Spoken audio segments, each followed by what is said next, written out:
Okay, so ada 3 benda yang saya nak share. Kenapa korang kena join kelas 23 Ogos ni lah, harga RM49 early bird.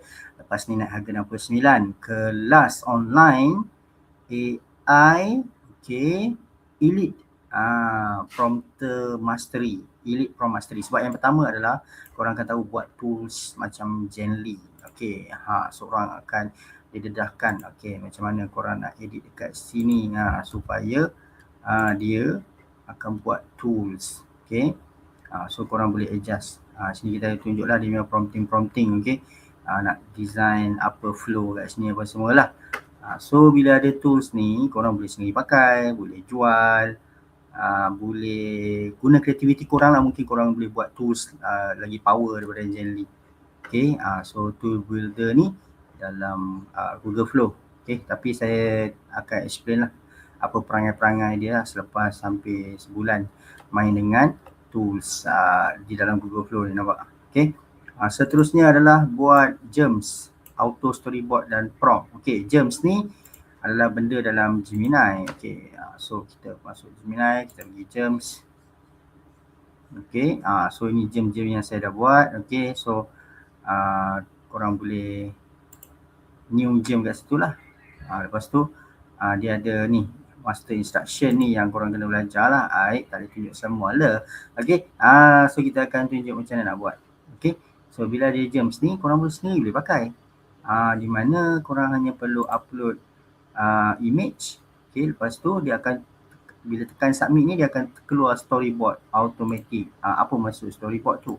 Dia akan keluar macam benda ni, automatic dan juga prompt. Itu function gems. Gems boleh hasilkan storyboard automatic dan juga prompt bentuk ayat tu automatic. Okay, so kena ada master instruction dan description. Ini yang kita nak ajar lah. Okay, yang seterusnya yang terakhir adalah macam mana nak buat custom GPT macam Promly. So kali ni saya dedahkan, bogelkan macam mana saya buat tools, macam mana saya buat GPT custom. Ni antara 3 benda lah yang ada dalam kelas online kita. Memang advance gila lah, memang dedah habis lah. So pendedahan ni boleh bantu you guys untuk buat orang kata apa, sales atau dan juga boleh pakai sendiri lah.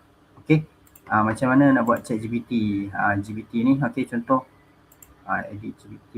Okay, right. So ini you guys akan belajar lah. Okay, dia adalah instruction tu. Okay, macam mana nak setting apa semua ni lah. Okay, itu sajalah. Itu antara 3 yang kita akan share. Tapi banyak lagi sebenarnya lah. Google Ads Studio dan juga Cloud Cowork, ChatGPT Cowork kan, Master Prompt, Reverse Engineer, macam-macam saya nak share kan. Jadi you guys masuk kelas apa tu? Janji you guys masuk. Benda ni lah yang paling penting. Elite Prompter Mastery. Okay, Elite Prompter Mastery dengan hanya RM49 saja. Kelas 3 jam ke 4 jam. Ada rakaman tarikh 23 Ogos, hari Ahad 9 pagi, 3 jam ke 4 jam tempat Zoom. Okay, so memang you guys akan lagi padu lah.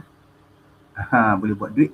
Okay, itu saja. Thank you. Bye bye. Jom lah join kelas. Marilah. Mana lagi? AI Academy lah.